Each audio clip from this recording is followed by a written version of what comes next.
Kembali di Show Talks, kita masih bersama Pak Ariel Wibisono. Pak Ariel, ini dengan adanya pandemi COVID-19 sebetulnya berpengaruh terhadap revenue nggak bagi Pura? Sebenarnya kalau kita bandingkan dengan tahun lalu, Pura sih saya masih optimis, masih bisa mempertahankan, bahkan bisa meningkat meskipun sedikit ya. Tidak terlalu banyak dibanding tahun lalu. Dikarenakan kebutuhan logistik transportasi ini juga cukup luas marketnya, sehingga Pura salah satunya mendiversifikasi, menambah jumlah market yang memang Pura belum lakukan. Oke. Contohnya apa Pak, market yang sekarang akan dimasuki sama Pura atau mungkin sedang dimasuki sama Pura? Kemarin kita baru mendapatkan kontrak untuk angkutan agriculture. Kita segmennya di raw materialnya, yaitu sugarcane molasses atau kita sebut tetes tebu, di mana musim giling tetes tebu baru terjadi kemarin di Juli akhir. Itu kita mendapatkan kontrak untuk mengangkut tetes tebu ke perusahaan penghasil etanol. Yang nantinya etanol itu akan dijadikan untuk bahan baku untuk premium, Pertamax dan lain-lain. Nah, itu cukup signifikan gitu.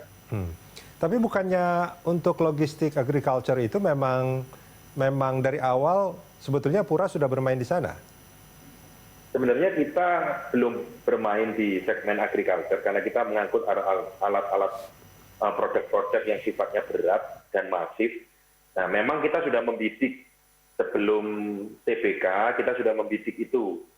Dan kebetulan di saat pandemi seperti ini, industri alkohol, etanol, itu ternyata kan booming gitu. Makanya kita masuk ke segmen itu. Oke.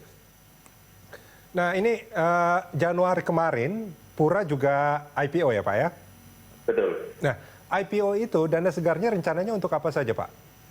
Dana segar kita memang hampir dikatakan 98% dipakai untuk pembelian kendaraan, baik bekas maupun baru, beserta aksesoris serta karoseri kendaraan-kendaraan tersebut.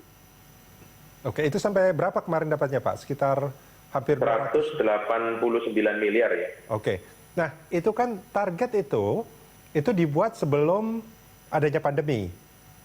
Betul. Nah itu apakah ada perubahan strategi Pak di situ? Di dalam target itu kita juga ada perjanjian bahwa kendaraan yang akan kita beli dan kita terima itu memang akan drawdown 2020-2021 dan bertahap karena kan kendaraan itu kan perlu proses dalam hal persiapan. Dengan adanya pandemi ini kita memang melihat bahwa utilisasi produktivitas kendaraan ini saya rasakan kalau kita langsung menarik kendaraan dalam jumlah cukup banyak akan terganggu juga. Jadi memang dari supplier kita sendiri juga terganggu kena masalah COVID dan pandemi ini, persiapan untuk pengiriman kendaraannya juga terganggu. Sehingga kendaraan-kendaraan yang dikirim masih bertahap. Ini kita targetkan di tahun ini kendaraan yang terkirim sampai dengan 50 unit ya. Kemarin di Q3 kendaraan sudah terkirim sampai dengan 25 unit. Dan ini kita akan jalankan dan kita akan optimalkan di Q4 kendaraan-kendaraan tersebut. Oke. Nah, kalau kita bicara soal pandemi COVID-19 ini, sebetulnya ada strategi khusus nggak yang dilakukan sama Pura untuk menyesuaikan diri? Atau sebetulnya apa yang dilakukan oleh Pura selama ini, toh sebetulnya bertahan bahkan masih tumbuh positif sebetulnya secara revenue? Atau bagaimana? Ada tiga hal ya yang menarik di saat pandemi ini. Menurut pandangan saya, memang pandemi ini kan memukul semua sektor. Tetapi di sektor transportasi logistik, itu juga kita melihat bahwa ada peluang. Peluangnya apa?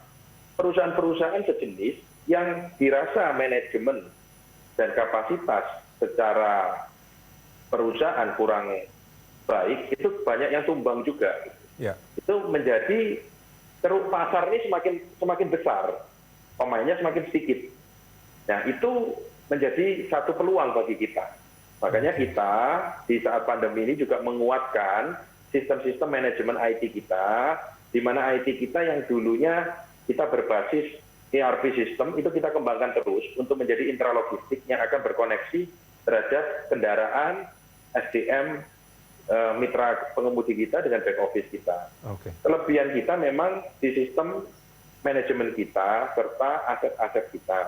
Jadi kita mengedepankan ini untuk kita selalu siap, di mana saya rasa juga para produsen-produsen atau calon-calon konsumer yang akan menjadi mitra kita itu juga menseleksi dengan perusahaan-perusahaan transportasi yang ada. Pastinya mereka di industri yang cukup besar itu mereka mencari partner yang profesional. Itu bagi saya ini peluang gitu. Oke, nah ini menarik karena sudah menyebut misalkan kompetitor. Sebetulnya yang menjadi keunggulan kompetitif bagi Pura apa? Apakah yang tadi yang disebutkan misalkan sistem informasinya yang tidak dimiliki oleh kompetitor lain? Atau apa yang menurut Anda pada akhirnya misalkan produsen atau konsumen itu memilih Pura sebagai mitra? Nah begini, ini ceritanya sih agak cukup panjang semestinya. Jadi gini, saya persingkat saja. Di bisnis transportasi, angkutan barang, orang mengenal itu bisnis itu namanya tracking bisnis, yaitu bisnis truk. Sehingga aset yang dijalankan hanya truk. Nah, kita mengembangkan bahwa kita ini tidak mengedepankan aset itu hanya truk. Sehingga kita membuat suatu sistem manajemen yang kita sebut aset manajemen. Bagaimana aset-aset ini kita pilah. SDM, mitra pengemudi kita juga sebut sebagai aset. Kendaraan-kendaraan kita juga sebut sebagai aset. Karoseri pendukung kita juga sebut sebagai aset. Akhirnya kita mengedepankan pembentukan satu ekosistem manajemen bagaimana cara mengutilisasi aset-aset ini. Nah, kita kembangkan sehingga kita masuk ke segmen-segmen di mana volumenya cukup besar. Nah, volume besar, pengiriman volume besar ini kan dibutuhkan aset-aset yang prima. Pak Ariel, ini tadi kan juga sempat disebut soal misalkan pengangkutan tetes tebu, terus juga ada buat barang-barang infrastruktur dan segala macam. Sebetulnya di dalam Pura sendiri itu ada apa klasifikasi atau pengelompokan nggak? Nah, dari pengelompokan itu yang paling banyak berkontribusi terhadap pendapatan perusahaan itu yang mana? Misalkan itu kan ada dari agriculture, ada yang tetes tebu misalkan tadi, terus kemudian ada komoditas kan, terus ada barang-barang buat infrastruktur. Nah itu gimana Pak? Jadi kalau sebelum masa pandemi itu yang paling kontribusi paling besar di 5 tahun terakhir itu di infrastruktur. Oke. Kedua di building material. Building material itu lebih ke pembangunan. Baik pembangunan daerah, pembangunan jalan-jalan, beda dengan infrastruktur. Kalau infrastruktur itu pembangunan infrastrukturnya seperti tempo hari ada proyek double rail, itu kita angkut bantalan relnya semua.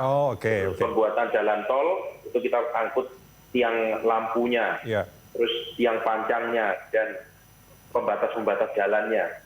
Kalau building material itu mulai panel, batu bata ringan, semen, keramik gitu ya. Nah, ini sekarang, di posisi sekarang yang menyumbang terbesar ini, di building material. Karena pembangunan-pembangunan di daerah sih masih tetap berjalan. Mungkin pembangunan-pembangunan yang sifat proyek besar yang mungkin berhenti. Tapi di daerah-daerah itu masih jalan.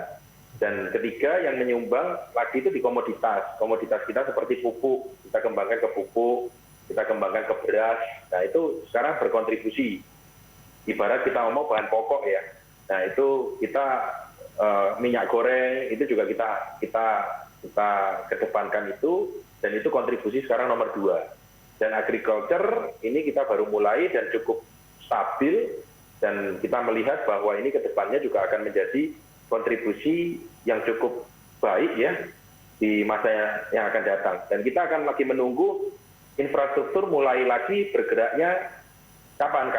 Karena kita yakin masih proyek-proyek untuk Trans Bali masih belum selesai, Trans Sumatera belum selesai, Trans Jawa sampai dengan Banyuwangi belum selesai juga. Ya kita kan ini cuma ke-delay masalah pandemi saja gitu. Baik. Saya rasa setelah pandemi ya hal-hal seperti itu akan terrealisasi lagi. Baik. Pak Ariel, kita jeda sebentar, kita akan lanjutkan ini di segmen berikut. Pemirsa jangan kemana-mana, CEO Talks masih akan kembali usai jeda.